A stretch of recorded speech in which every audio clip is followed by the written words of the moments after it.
Alors pourquoi est-ce que vous avez choisi alors qu'il y a aussi l'ODD6 par exemple? Oui, mais certainement parce que nous sommes ici au Niamey. C'est ici où nous avons eu la sommet extraordinaire de l'Union africaine sur l'industrialisation et la diversification économique. Nous avons déjà une feuille de route qui est très claire sur l'industrialisation. Et ce qui est très important, c'est que la feuille de route, nous avons dit clairement que nous voudrons une industrialisation qui soit durable. Et si on commence à parler sur un processus qui est durable, ça veut dire que c'est les ODD. Ça veut dire que nous voudrions, lorsque nous essayons de faire connecter tous les citoyens africains, nous voudrions déployer davantage les énergies renouvelables. Et si on commence à parler sur les énergies renouvelables, on parle de tous ces ODD que sont liés à l'action climatique.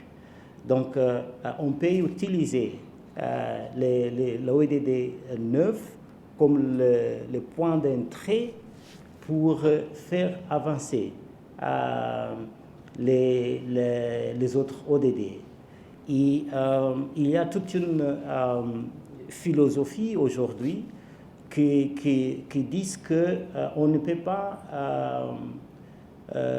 faire avancer les ODD à un. Mais le meilleur, c'est de voir comment faire le clustering de ces ODD dans de grandes transformations. Et les grandes transformations qui peuvent faire avancer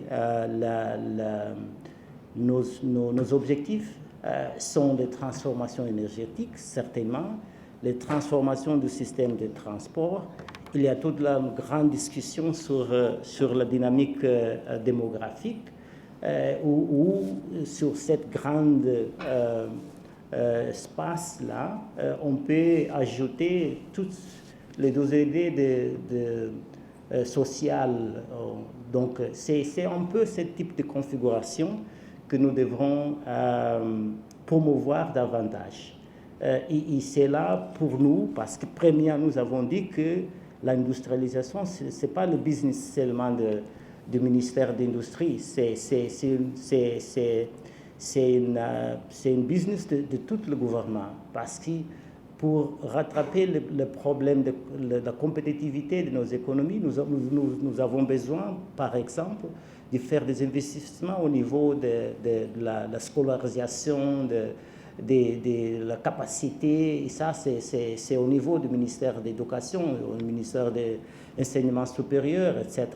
Donc c'est pour cela que j'ai fait l'accent certainement sur l'ODD 9 et l'ODD 7 aussi, l'énergie, parce que l'énergie c'est essentiel pour ouvrir des opportunités dans tous les domaines. Donc c'est un aspect organisationnel, mais ça ne veut pas dire que nous avons oublié les autres ODD. Yeah. Okay. Les Africains, notamment ceux situés dans la région sahélienne, sont confrontés à des défis sécuritaires et climatiques. Et qu'est-ce que la CEA prévoit pour accompagner ces pays dans l'atteinte? Oui, certainement, comme vous le savez, nous avons la stratégie des Nations Unies pour la région Sahel, dont nous faisons partie. Nous travaillons étroitement avec le coordinateur, M. Abdoulaye Mar. Et là, premièrement, c'est pour changer la narrative sur cette région-là. Parce que tout le monde l'associe avec les conflits, mais en même temps, la région d'Afrique où nous avons des dotations d'énergie solaire les plus importantes. Pourquoi est-ce qu'on ne peut pas profiter de cette dotation, donc, pour utiliser l'énergie solaire pour ouvrir des opportunités dans des domaines, par exemple, des bétails, là, vous avez ici au Niger plus ou moins 20 millions comment s'appelle, des effectifs comment s'appelle, de bétail. Si on parle du Tchad, c'est plus ou moins 100 millions. Mais le grand problème de ces effectifs-là, c'est qu'aujourd'hui, la chaîne de valeur est au niveau très, très bas. Et si on commence à déployer l'énergie renouvelable, dont la région a beaucoup de dotations solaires et éoliennes, tout ça, on peut créer des nappes, des réseaux, des clusters, encore une fois, des abattoirs, comment s'appelle le système de réfrigération pour conserver la viande. Et comme ça, vous pourrez, si on commence à travailler aussi sur la qualité, la région pourrait exporter la viande vers l'Europe, vers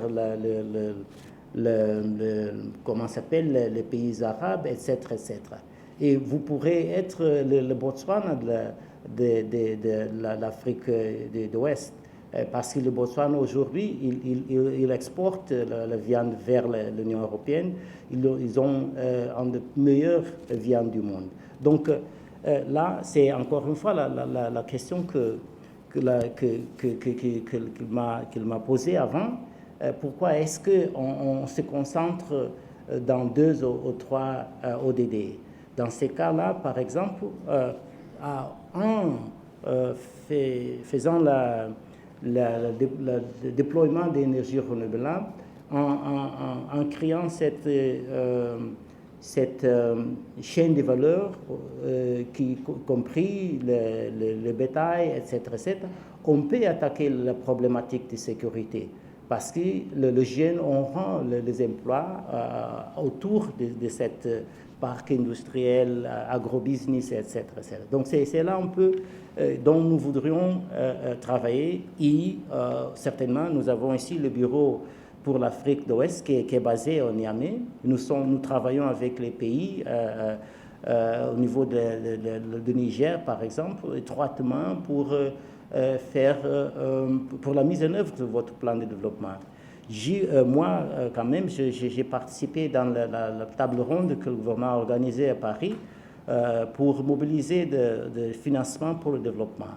J'ai facilité une discussion entre les ministres dans le domaine économique, dont nous avons tous s'accordé que la région a des opportunités, y compris certainement le Niger. Yeah. A little bit of English now, I guess. Wait. Yeah. Mm-hmm. Mm-hmm. Yeah. Just for context, please, when you talk, say which media you represent, and your name, please. Thank you. Okay. Okay. I'll start. Niamey Pomle with the news agency of Nigeria. Okay. Yes. The United Nations Economic Commission for Africa estimates that AfCFTA will boost intra-African trade by 52% by 2022. Okay. Has it achieved that objective? No, certainly not yet. But the levels of intra-African trade have gone up from 13% or so before the African Continental Free Trade Area Agreement was adopted, to now around 20%. But that's not good enough, because other regions are trading amongst themselves, above 70% or so, Europe, Asia. So that certainly is our target. But it's already encouraging that certain countries have started to trade amongst themselves under the AfCFTA trade regime. Kenya, a couple of other countries, Ethiopia, and so on and so forth. So now it's really about scale. It's about making this a movement that covers the entire continent. There are a couple of fundamentals that need to certainly be addressed. One is the look at product complementarity between our countries, so that we could have African countries trading inputs with another country where perhaps you have a much larger processing capacity. I mean, one example that I like to cite is between, for example, Gabon and Cameroon. Cameroon has processing facilities for palm oil products that require additional inputs coming from the sub-region. And in this case, one could look at semi-processed palm oil products coming from Gabon to go and be processed in Cameroon to produce, I mean, from soaps to oils to all sorts of other things. So this is the kind of effort that needs to happen, for which we, as United Nations Economic Commission for Africa, we are doing what we call trade decision supporting modeling, which is essentially an exercise to try and identify what are the best export destinations for our countries. In the case of Cameroon, that we've done one study, Nigeria certainly is the closest trade destination. However, and that's very interesting, is that a country that is not that far from Cameroon, which is DRC, is trade distant, completely trade distant. Otherwise, countries that are miles away, China and the US are closer trade-wise to Cameroon than DRC. Why is it that DRC is trade distant? It's because there are issues with infrastructure, there are issues with essentially, the connections and all of this. So we need to address those binding constraints to Africa trading among themselves. Some are hard infrastructure that we need to invest in, improving links between our respective countries. Others are soft infrastructure. There are issues with legal and regulatory alignment that needs to happen. All of these protocols that have been approved and some that are still on the pipeline need to be mainstreamed and domesticated in national legislation so that we don't face problems in trading. And also communication about the CFTA needs to be improved within government departments. We still have situations where the customs departments are not aware that we are already trading within this AFCFTA trade regimes. They don't know what is the list of 90% of products that can be traded without barriers or levies or something like that. So that information needs to reach the operators on the ground so that when companies or individuals are exporting, then they are not faced with all sorts of barriers. So that's part of the effort that needs to be done. That's why the implementation of the African Continental Free Trade Area rests also in the accelerated implementation of the Boosting Intra-African Trade, the BIATA action plan, which is one that addresses some of the issues that I've identified earlier. So basically, BIATA is about addressing the binding constraints to accelerating intra-African trade, which are, again, a combination of hard and soft issues. Okay. And there are quite a number of unofficial micro and small businesses like the traders and the market women, and they contribute to the growth of African economies. So how does the AFCTA intend to capture them? Yes, absolutely. When we were involved with other stakeholders in formulating our national CFTA strategies, there are about 28 of them that are completed so far. The quality of the conversations was one of, improving the quality of the conversations among all the stakeholders was one of the things that we invested more in. bringing all the stakeholders, including, of course, small and medium enterprises and the micro for that matter, that often they are the forgotten, the missing link in those kinds of conversations. So it's important, therefore, that their issues, their voice is heard, and it is, again, repeating the same word, mainstreamed in all of the relevant processes. We could use, again, industrial policy as a means to supporting our micro and small medium enterprises better.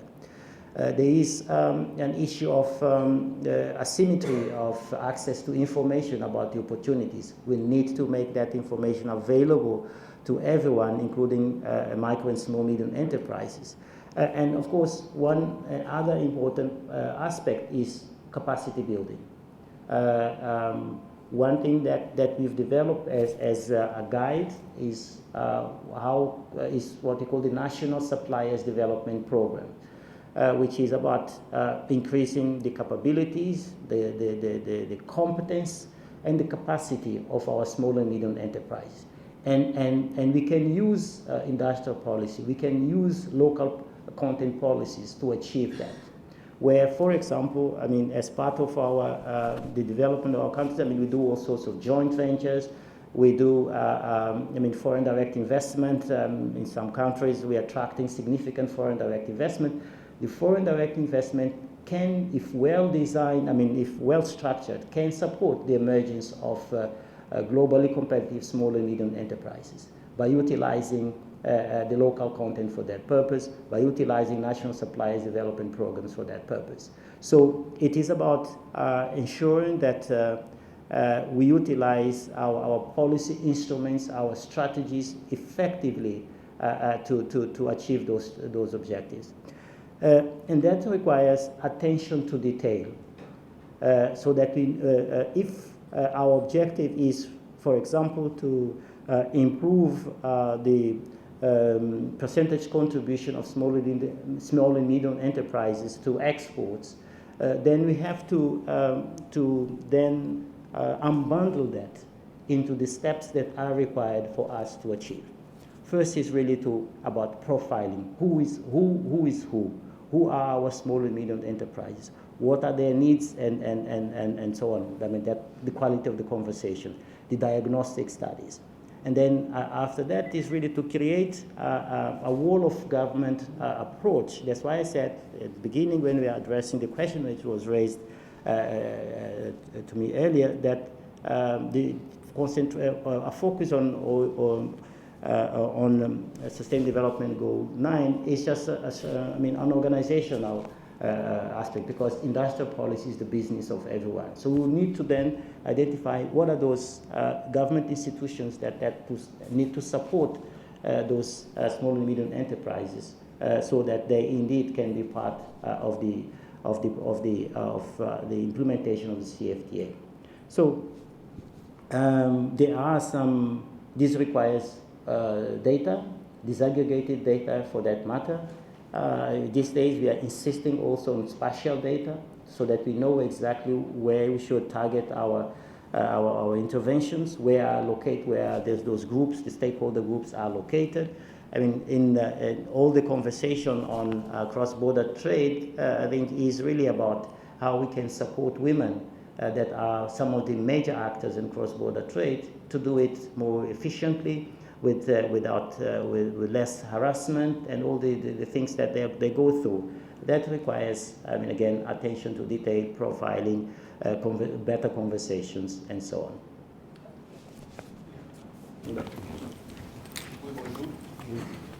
Moi, je voudrais revenir un peu sur un passage. Ah oui, présentation. Je suis Abdelkarim Amadou, je suis journaliste, correspondant de la Deutsche Welle. Okay. Je suis correspondant également d'Africa News, qui est du groupe Euronews. Ouais. Et là, je suis aussi représentant des Échos du Niger, un groupe de presse en ligne, audiovisuel et écrit. Ouais. Alors, je voudrais revenir un peu sur le passage du président de la République, Bazoum Mohamed, à l'occasion de l'ouverture du forum, sur l'aspect eau. Il a signifié que la maîtrise, la gestion de l'eau est essentielle pour l'atteinte des objectifs de développement durable. Or, je suppose que en tout cas, pour la CEA et pour vous autres, ce n'est qu'un rappel parce que la maîtrise de l'eau, la gestion de l'eau a toujours été au cœur et au centre de tous les ODD d'ailleurs. Le Niger, comme beaucoup d'autres pays, regorge d'importantes ressources en eau. C'est essentiel pour le développement de l'agriculture, pour booster donc la production locale et en finir peut-être avec les cycles de famine et autres. Malheureusement, aujourd'hui encore, beaucoup de pays, en tout cas tous les pays, font face à des aléas climatiques, les variations climatiques qui font que la maîtrise et la gestion de cette eau-là est très très difficile. Alors le président a lancé un appel pour des plans stratégiques. Qu'est-ce que vous envisagez à ce niveau? Ça a été déjà évoqué à l'occasion de la 8e session. On ne peut pas aller de l'avant sans solder le passif. Entre la 8e session aujourd'hui, qu'est-ce qui a été fait? Est-ce que vous avez pu évaluer ce qui n'a pas été fait pour pouvoir éventuellement avancer sur ce domaine? Oui, merci, c'est très, très important la question que vous avez demandée. Premièrement, pour dire que je suis complètement d'accord avec son Excellence, Monsieur le Président. L'eau est essentielle, la vie est essentielle à l'humanité. Et là, je pense que l'effort, c'est un effort combiné. Et il y a l'investissement que nous devrons faire dans le domaine de la science, technologie et l'innovation pour qu'on utilise moins d'eau dans tout ce processus, y compris l'agriculture. Parce que l'agriculture est parmi les secteurs qui utilisent plus de l'eau. Et aujourd'hui, il y a des techniques, spécialement dans les régions arides, qui nous permettent d'utiliser moins de l'eau pour obtenir le même résultat. Donc là, je pense que le partnership, la collaboration entre nos pays, l'Afrique et le pays, par exemple, du Moyen-Orient, c'est une chose dont nous voudrions collaborer, participer. Nous avons la Commission économique pour le Moyen-Orient, ESCOA, qui est basée au Liban, au Beyrouth, dont nous pourrions faciliter ce genre de collaboration. Et même aussi, ici, au niveau de Niger, nous avons le centre qui est dédié à ces aspects. Et je suis sûr que avec plus d'investissement au niveau de sciences, technologies et innovation, nous pourrions maîtriser ce grand problème. Et avant, j'ai parlé sur l'importance du déploiement de l'énergie renouvelable, et spécialement l'énergie solaire. Le Sahel, le Niger, a des frappes des hausses souterraines qui est très importante, des nappes qui sont les plus importantes, je pense, entre les plus importantes de l'Afrique, dont nous avons besoin de pompes pour faire monter l'eau, etc., etc. Et c'est là où la combination, donc, le déploiement de l'énergie renouvelable et les dotations que vous avez d'eau peut permettre qu'on puisse faire de Niger et de certains pays du Sahel des grands producteurs d'alimentation, etc., etc. Donc, il faut aussi créer un peu de pôles industriels où nous pourrions concentrer le soutien pour les élevages, parce que sinon, si on ne maîtrise bien ce problème-là, on peut avoir des conflits entre les agriculteurs et les gens que certainement sont dans le secteur d'élevage. Donc, c'est un processus d'investissement, c'est un processus de créer les zones exclusives pour la production plus concentrée, l'agriculture, une agriculture plus intensive, pour qu'on puisse partager l'utilisation de l'eau entre différents parties. Mais c'est un domaine dont déjà, comme vous le savez, les Nations Unies ont organisé des conférences sur l'eau. Nous irons avoir un autre sommet sur l'eau parce que l'eau est très importante.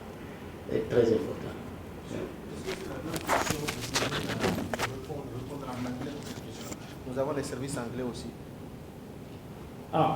Well, so thank you very much. So, I mean, several people have said that the next world war is going to be a war on water, and water is key for our survival. But I wanted to say that I fully agree with His Excellency the President by pointing to the importance of water and how improving the overall management of the water systems is important. And I would argue that to achieve that, we need to invest in science, technology, innovation, with a view to reducing the amount of water that we need in some of our production systems. The same way that we need to decarbonize our production systems, we also need to reduce the amount of water that we need in our production system, in particular water, which is water in particular the agriculture sector, so which is one that uses most water and pollutes more water. So the environmental impacts of agriculture are huge. So we can invest in technologies which are already proven in other regions, like in the Middle East. Here I'm referring in particular to drip irrigation and other related technologies, which would improve the efficiency of the liter per hectare that we utilize now. So it would improve productivity, efficiency, and reduce, of course, the impacts of water utilization. The other important dimension is about river basin management. We are here, of course, the Niger River. I mean, it's an important river for the entire region. So we need to look at how we improve the management of that system, so that it can be, again, a vehicle for prosperity for all. One area of focus should be how to balance different land use or water use options between, for example, agriculturists and pastoralists, which in many countries is a source of huge conflicts. And that may require some degree of spatial planning, organization of settlements, so that we can provide water in clusters again.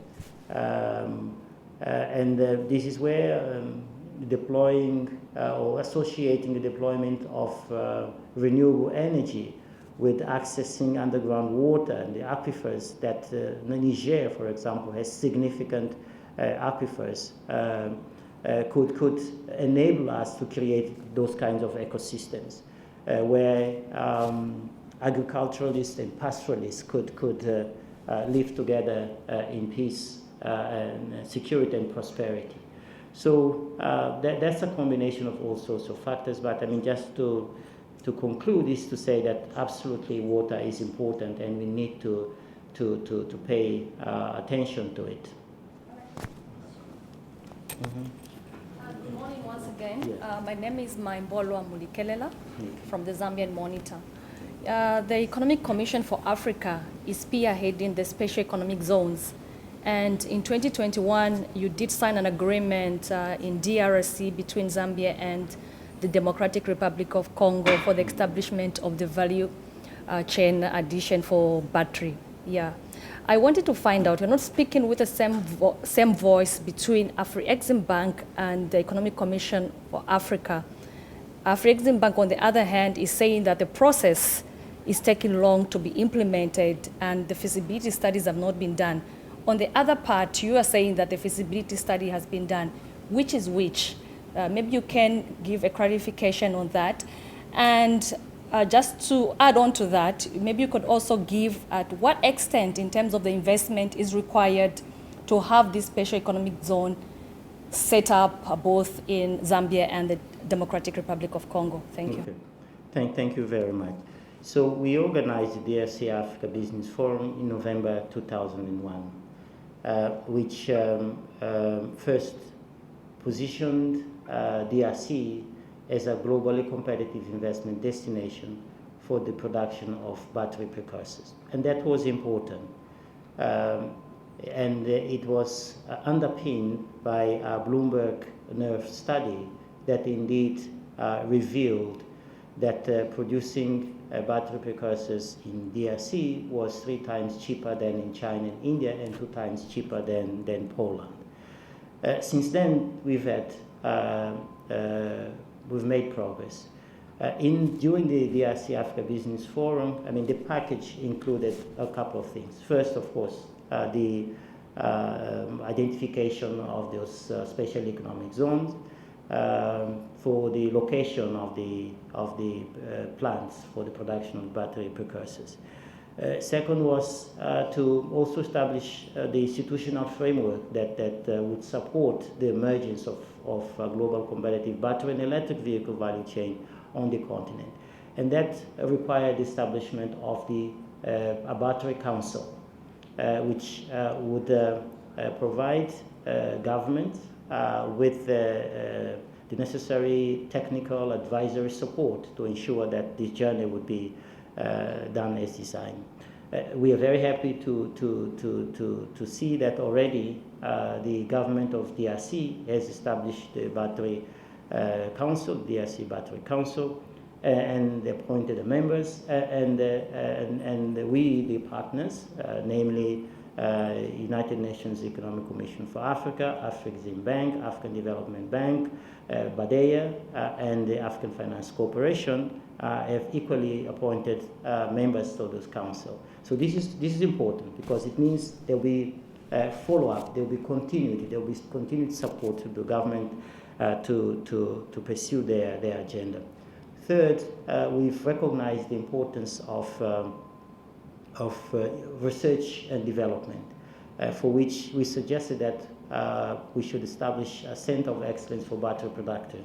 We're equally happy at this stage to inform that DRC has established that center of excellence, which is in the Polytechnic University, Lubumbashi.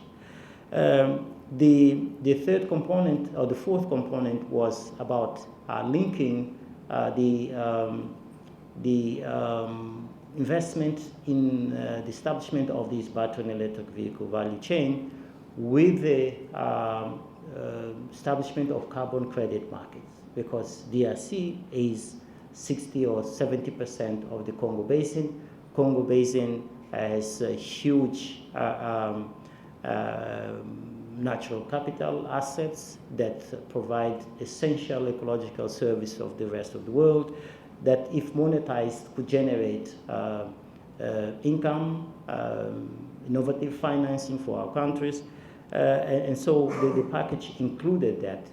And we are equally happy that with the Congo Basin Climate Commission, we are investing into making that a reality. On the 28th of February in Addis Ababa, we are organizing an African Business Forum on making carbon credit work for Africa, in which, of course, DRC was a key player. So, interestingly, of course, the resources that could be generated through that stream, and our numbers are, and I'm sure by now everyone knows, that if we manage to sell a ton of carbon sequestrated at $120, Africa could generate about $82 billion a year. So that revenue stream, the idea was that it would be plowed back into the battery and electric value chain.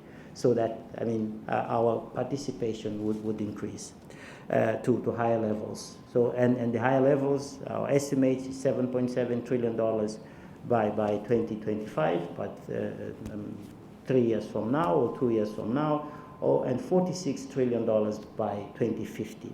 So that's the ambition. Now, for us to be able to reach there, of course, a pre-feasibility study is required, because the Bloomberg study was a modeling exercise looking at all sorts of variables, which, as I said, both in terms of cost profile as well as in emissions profile, the DRC, the focus was on DRC, and I'll jump to Zambia immediately. But that also on the emissions profile, DRC was 25% less emissions than China, for example. And that's very clear. I mean, you take all the raw materials from DRC, you have to travel all the way to China, and that, of course, is carbon emissions. So on the, and that was your question. So on the pre-feasibility study, it has not started yet. Hopefully we will start it soon. We need a framework agreement that will give some level of assurance that all the investments that have been done through the pre-feasibility study and all of these other investments, I mean, will be part of the equation moving forward. So the governments, as you know, have to go through their processes. In the case of Zambia, I think this requires getting the clearance from the Attorney General and all of those things. So we are almost there. So once that framework agreement is signed, then we will initiate the pre-feasibility study, and this will start soon. So now we are in February. I believe that by this first quarter, we will have started with the pre-feasibility study. Why Zambia in this case? So the forum was DRC Africa Business Forum, and we were fortunate to have had during that forum His Excellency the President of Zambia, and who immediately indicated his interest to be part of the creation of this Africa-wide regional value chain. We had also other countries like Morocco who are also interested, of course, on the other echelons of the value chain, automotive segment. And he was the first one to say, well, I want to be part of this journey. I want to collaborate with, to partner with my neighbor and create this value chain. And Zambia has also identified the zones. It's going to be a transboundary special economic zone. I mean, Katanga on the right-hand side, depending on how you see it, and Zambia on the other side. I think part of the continuation of the Congo Belt. Yeah. So that's where we are. The pre-feasibility study will be available already. I guess it's about 3 months or so exercise. I would say by the fourth quarter of this year, we'll have a pre-feasibility study. And that will give us a better pointers about the scale of investment that is required. Our modeling was based on 10,000 metric tons of these nickel, manganese, and cobalt chemicals. Our objective is to produce at least 100,000 tons per year, which will be a significant share of the global production of cobalt, but we can expand. So at a modeling of 10,000 metric tons, we were talking about $339 million or so. Of course, 100,000, that will be about $500 million or so.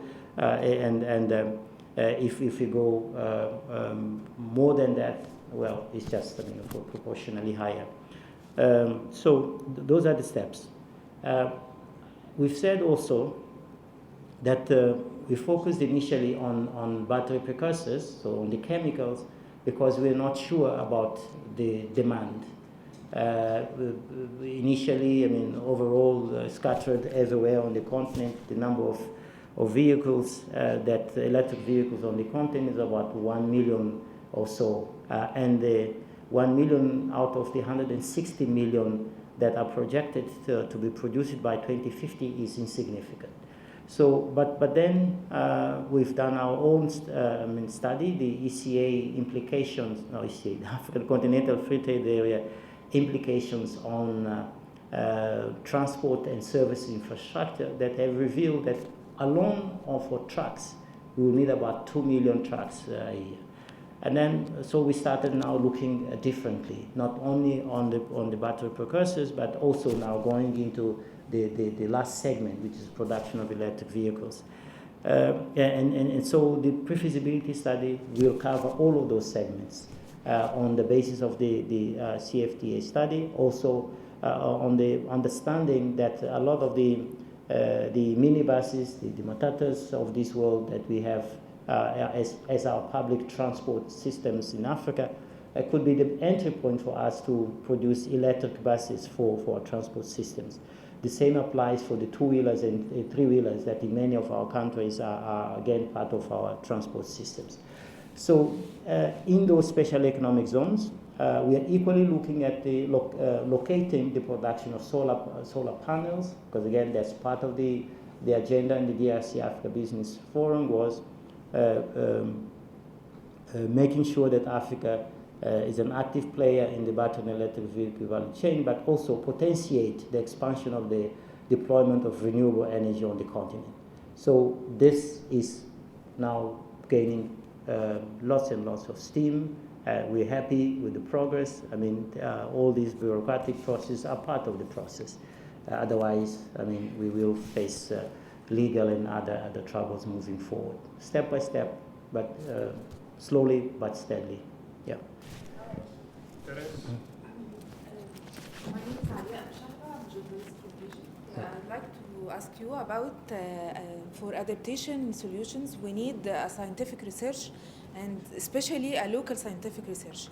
How you could encourage scientific research in Africa? Okay. Thank you very much.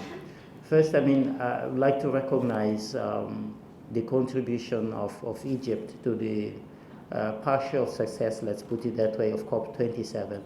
We had a very, very strong African position that we took to COP27 from, I mean, positions on energy transitions to the pipeline of projects that we submitted to the consideration of the rest of the world. We had a compendium of projects that covered from the blue economy to carbon credits to you name it, batteries and so on and so forth. So kudos to Egypt for facilitating those conversations, the champions and all of that. So of course, loss and damage is some of the things that we need to work more on moving forward, so that it's not just a commitment, but it is translated in real funding, because we need funding to address climate action on the continent. Now, we're very surprised when we had a side event on Sunday here on this battery electric vehicle value chain, which, among other things, of course, we had the dean of this Polytechnic University in Lubumbashi that made reference to this center of excellence that he referred to. But then we've heard of what West Africa is doing. They have a network of researchers that are investing in this area, including material scientists and so on. And South Africa, of course, is advanced, and I'm sure the rest of Africa is also investing that. So it's important that we bring all of these assets together. Let me pick just the issues that we were discussing earlier, the battery and electric value chain. The forum was DRC Africa Business Forum. I made reference to the presence of Morocco. The Minister of Trade was there.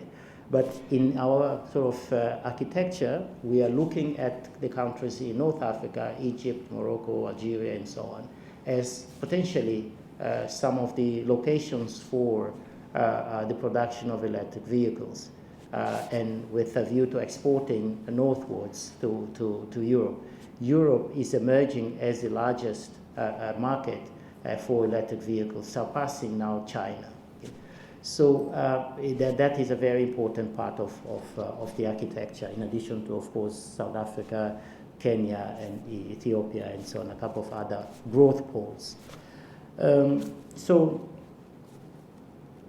what we've been also saying is that whilst we recognize that Africa has a comparative advantage on many of these areas, including on renewable energy. Everyone now is coming to Africa to produce green hydrogen, including to Egypt, because of all that we have as assets, including solar irradiation. However, the rest of the world is not just waiting and seeing. They are equally investing in alternatives to some of these, they call them critical minerals, the battery minerals. We call them green minerals.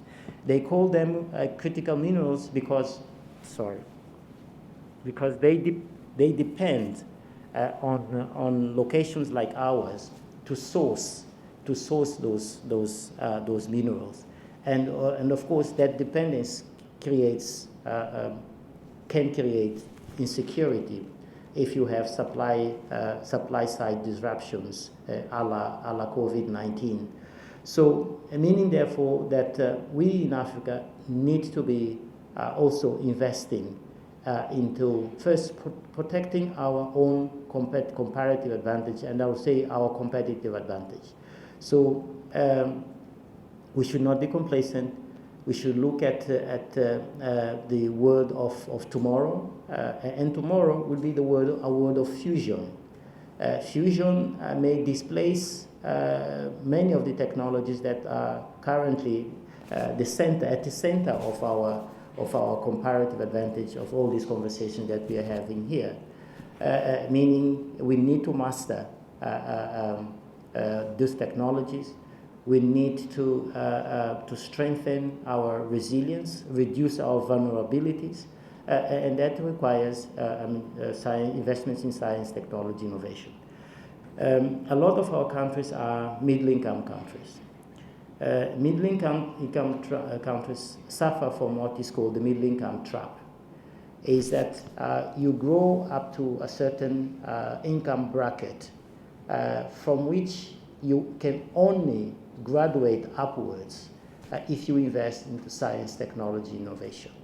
Otherwise, and most of those, all of that graduation process in many of those countries have been based on those the natural endowments, the comparative advantage. And as we've seen with Nokia's of this world, which used to dominate completely the mobile telephony until, of course, others came with smartphones, and they were not there. Nokia, they were completely displaced out of the market. I don't know who has a Nokia here, and the same can happen to Africa. The same can happen to our middle-income countries if they don't invest in science, technology, innovation to protect their competitive advantage and continuously move upward. So I would say this is essential for Africa's survival, as increasing our share of and contribution to global trade, 3% now, in miserable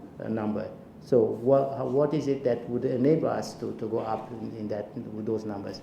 I would argue is investment in science, technology, innovation, and we can create those clusters across the entire continent. Well, oui. J'ai retenu deux choses du discours d'ouverture hier. Vous demandiez, vous preniez comme un engagement, vous demandiez à l'Afrique de tout faire pour surmonter les multiples crises. je me suis dit ça, c'est un engagement fort. La secrétaire générale adjointe, elle affirmait de façon péremptoire que l'Afrique n'a pas droit au désespoir. Ouais. Que c'est plutôt le moment d'avoir l'espoir. Ouais. Quand vous deux, vous êtes à la tête de la CEA, une institution qu'on appelle une boîte de réflexion et de production de stratégie. Quand vous deux vous parlez ainsi, je me dis, il vaut mieux vous suivre de près. Alors, je voudrais savoir, de FRAD 9 au FRAD 10, quelles sont les actions phares que la CEA voudrait mener pour accompagner l'Afrique sur cette route-là, sur cet itinéraire? Merci beaucoup. Premièrement, je voudrais dire que ce n'est pas seulement la CIA qui parle de cette façon. La Commission de l'Union africaine aussi, elle a reconnu l'importance de faire l'accent sur certaines des choses que je vais dire tout de suite.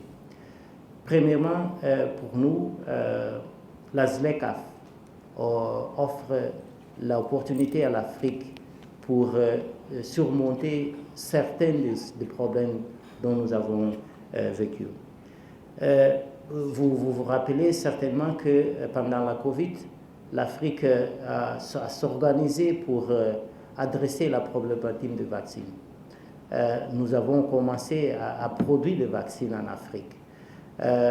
Nous avons créé aussi des plateformes pour faciliter les commerces, pour acheter les ingrants, tout ça, quand nous avons à cause de la guerre d'Ukraine.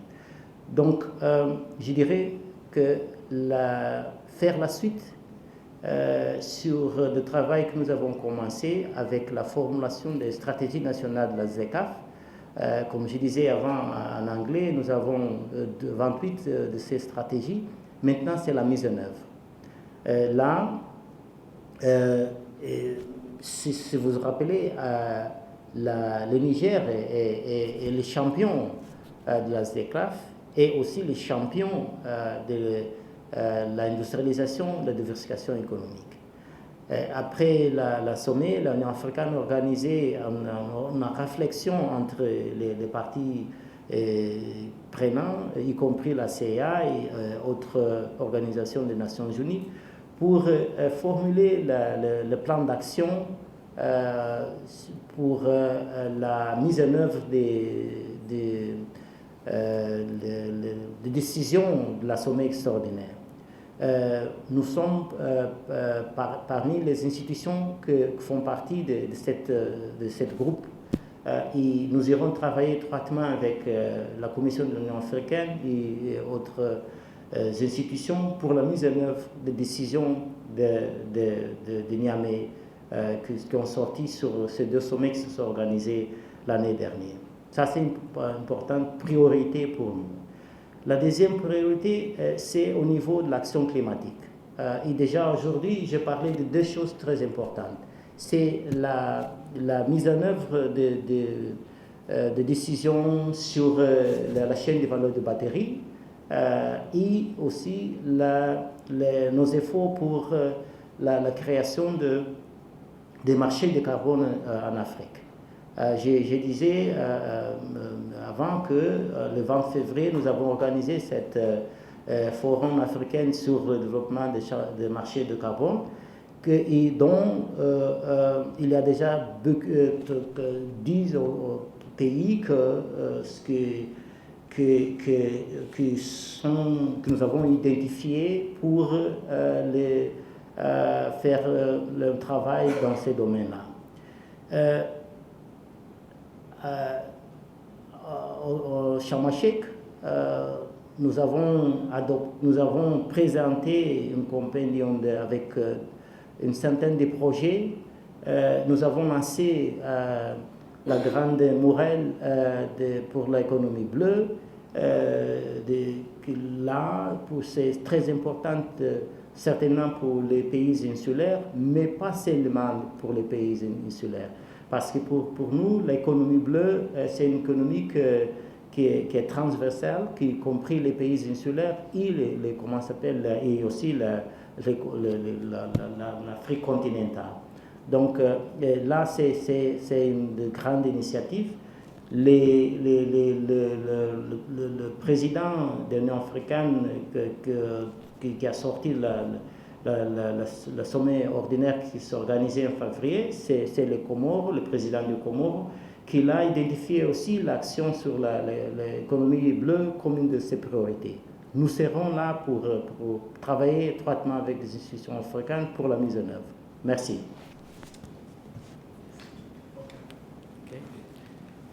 Ladies, and then you'll be the last. Yeah. Okay. Merci, monsieur le secrétaire exécutif. Je suis Boris Ngounou, je suis journaliste camerounais. Je travaille pour la chaîne de Radio Téméni Siantou, basée à Yaoundé. Je travaille également pour le site en ligne Afrique 21. Ma question est la suivante. À l'occasion du mondial de football qui s'est déroulé en décembre dernier, du côté du Qatar, nous avons eu l'occasion d'observer les efforts, je vais même dire surhumains, réalisés par les pays, les Émirats arabes unis en matière d'accès à l'eau, électricité, ceci essentiellement grâce à la rente pétrolière. Du coup, nous, les populations africaines dans les pays qui sont également des exportateurs de pétrole, notamment le Nigeria, le Cameroun, le Tchad, le Niger également, où nous sommes, nous avons eu comme l'impression que chez nous, les rentes pétrolières ne sont pas utilisées à bon escient. On n'a pas l'accès à l'eau potable, l'accès à l'électricité et autres domaines, notamment la santé. C'est très difficile dans nos pays, en Afrique, au sud du Sahara. Et quand on regarde les efforts qui sont menés par la CEA en matière d'atteinte des objectifs du développement, vous l'avez reconnu, même s'il n'y avait pas eu la Covid-19 et actuellement la guerre en Ukraine, l'Afrique n'aurait pas pu atteindre les objectifs de développement pour ce qui est de l'agenda 2030. Maintenant, on a envie de savoir, est-ce que le problème, ce n'est pas ailleurs, notamment la gouvernance, plutôt que... je ne sais pas moi, l'expertise scientifique nécessaire et la mobilisation des fonds. J'ai travaillé pendant 5 ans en Afrique centrale. Je suis arrivé au Cameroun le 14 août 2016 et la région a subi un problème très grave à cause de la baisse du prix des matières premières, y compris le pétrole, et qui a créé une instabilité macroéconomique profonde qui a nécessité un ajustement structurel, le PREF CEMAC, que le FMI a bien voulu introduire comme une réponse au choc que la chute du prix des matières premières a créé. Notre position, ça c'est le bureau sous-régional pour l'Afrique centrale de la CIA, qui est basé au Yaoundé. Notre position était, bon, certainement c'était très important d'adresser la problématique des déséquilibres macroéconomiques dans la sous-région. Mais pour nous, c'était également important d'adresser les problèmes structurels des économies de cette région. Et le problème structurel était la forte dépendance de la sous-région dans les exportations de matières premières, dont nous avons lancé en septembre 2017 le consensus de Douala. Le consensus de Douala, c'était ce consensus pour la diversification économique des économies d'Afrique centrale, basé sur l'exploitation des ressources naturelles, la diversification, la valeur ajoutée de ces processus naturels, et tiré par les commerces. à cause certainement de la ZLECAF, les économies d'escale que la ZLECAF permet de créer. Donc, et nous avons travaillé avec le Tchad pour la formulation de stratégie nationale de diversification économique qui a identifié, entre autres, le secteur de l'élevage comme un des secteurs plus importants pour la diversification de l'économie. C'est là où, par exemple, nous avons dit qu'il faut combiner le déploiement de l'énergie solaire avec l'exploitation des bétails, de l'élevage, etc. Au niveau, par exemple, d'un pays comme le Congo-Brazzaville, ils ont de grandes dotations de potasse. Et là, nous sommes en train de lancer prochainement un processus visant la création d'une zone économique exclusive à Pointe-Noire qui est dédiée à la création d'un parc industriel pour la production des engrais en utilisant le potasse, bien sûr, mais aussi le gaz naturel que le Congo produit, comme un sous-produit de la production du pétrole. Ça veut dire que j'ai plus des évidences pour dire que l'Afrique centrale a déjà pris la conscience sur l'importance de la diversification économique comme une voie pour réduire cette dépendance et comme une voie pour certainement investir ces ressources dans, par exemple, l'électrification, etc., etc. Ça fait partie de nos programmes dans la sous-région. Et ça fait partie de nos programmes au niveau de tous les pays. Donc, aujourd'hui que l'Afrique a subi ce problème d'accès aux engrais à cause de la guerre en Ukraine, notre position comme la CIA est voir comment est-ce qu'on peut créer en Afrique ces classes de production des engrais en Afrique. Parce que nous avons des pays comme, en commençant en nord, Nigeria, Angola, tous ces pays-là d'Afrique centrale. En tournant dans la partie orientale, nous avons les Mozambique, je viens de Mozambique, la Tanzanie, etc., avec de grandes dotations de gaz naturel. Ces gaz naturels nous permettent de produire l'ammonia. Et en même temps, nous avons les pays comme le Congo, comme j'ai dit, et l'Éthiopie qui a grande dotation de potasse.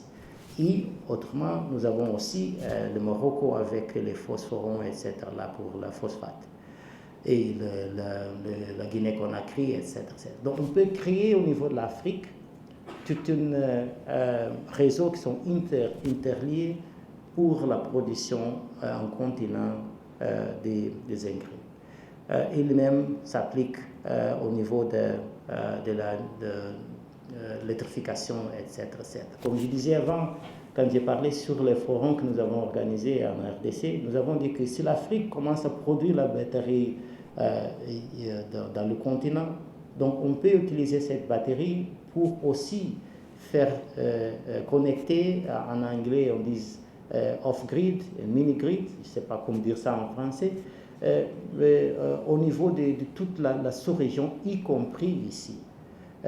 Ici, à travers cette option, on peut lier même les communautés les plus petites avec l'électricité. Parce qu'aujourd'hui, les batteries, ce n'est pas les batteries seulement pour les vaccins ou pour une petite école. Nous avons des batteries de plus de 500 MW avec qui nous pourrions fournir l'énergie pour toute une grande ville. Pendant la COP 27, Sharm el-Sheikh, nous avons signé un accord, le Zimbabwe a signé un accord avec une entreprise canadienne, Sky Power, pour la production de 500 MW d'énergie solaire. En Inde, nous avons des plantes comment s'appelle, des parcs de production d'énergie solaire de plus de 2000 mégawatts. Avec 2000 mégawatts, c'est une grande ville, tout un pays dont on peut produire. Donc, c'est ça notre grande préoccupation. Nous sommes conscients que nous avons plus de 500 millions, 600 millions d'Africains, des habitants africains qui n'ont pas accès à l'énergie. Ça, nous devrons adresser. Yeah. Please go ahead. Please go ahead. Journalist. My question is, how is ECA helping countries address the current challenges on climate change? And does this change your plans and programs, your earlier plans and programs on climate change? And then the last question is, what is your key message to this forum? Okay. Let me, because they're all interlinked, on the key messages. First, we really need to step up action, our effort towards achieving the SDGs and rescue the SDGs. There are opportunities to do so. This will require concerted action at all levels, at continental, sub-regional, and national and local level for that matter. Through the voluntary local reviews, we have already, and there's been sessions where, we've gone through submissions on the importance of the voluntary local reviews. We've seen that at the local level, we need to localize the SDGs. So that conversation about the importance of localization of the SDGs is important. So that is not, there's an ivory tower issue that is being discussed only on the capitals. So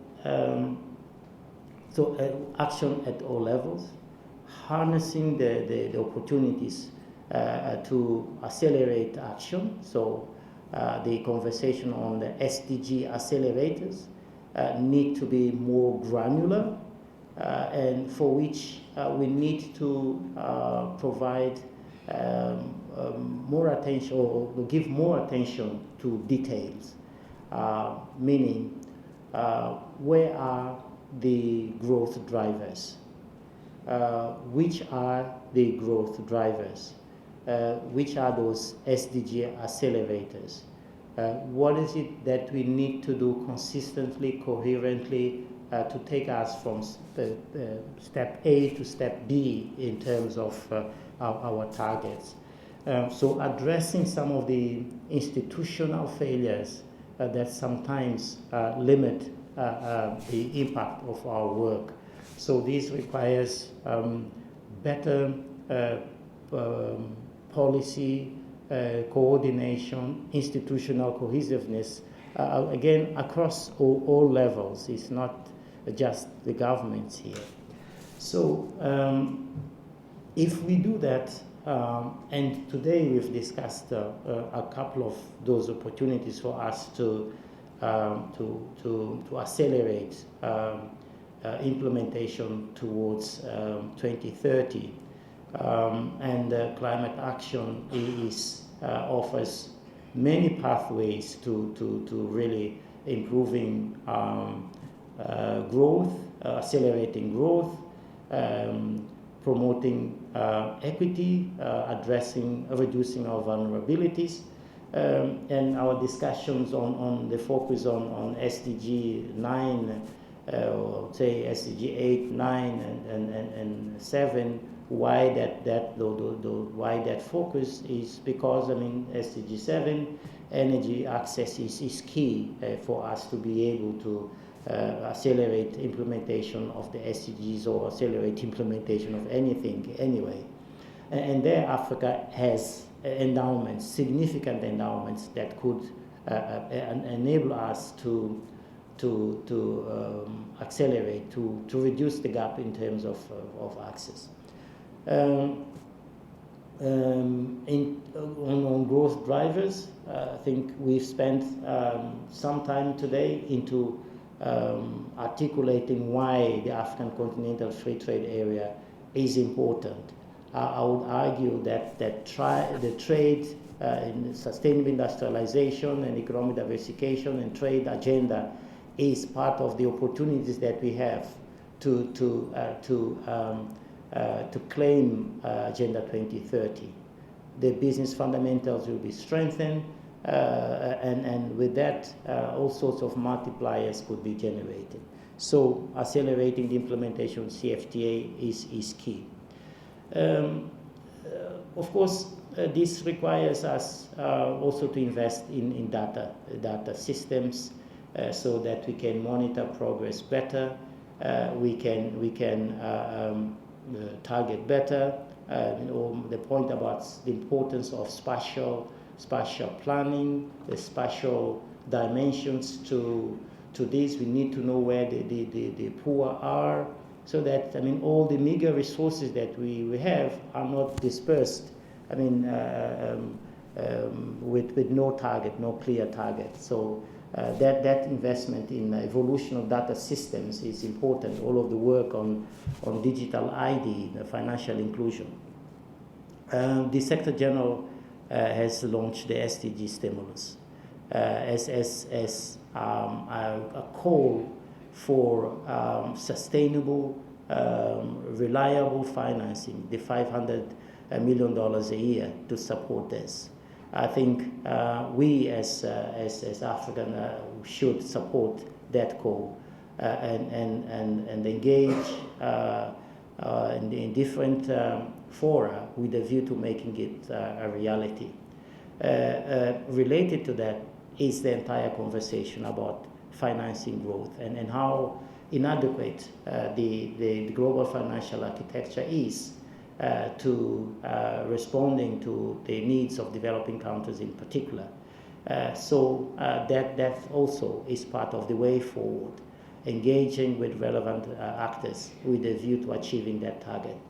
As you know, there is a conversation also about Africa having a permanent seat, another permanent seat in the G20, which will, if we get it, I think will be, of course, with the African Union through the African Union chair and supported by the African Union chairperson. I think that seat is an important one.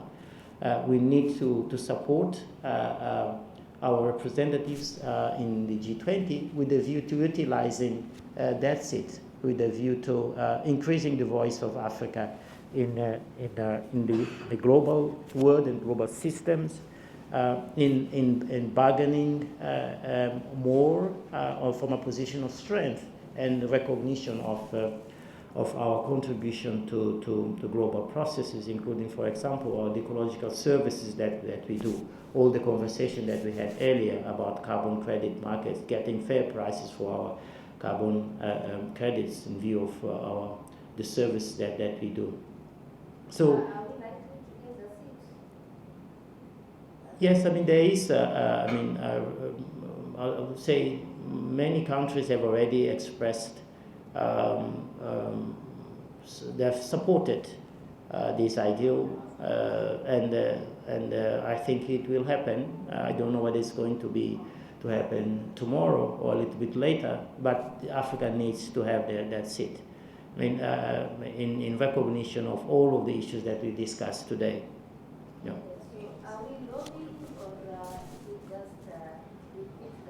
That's a process that I don't know how it's been managed, but what I have heard from all sorts of sound bites there suggests that most likely Africa will have that seat.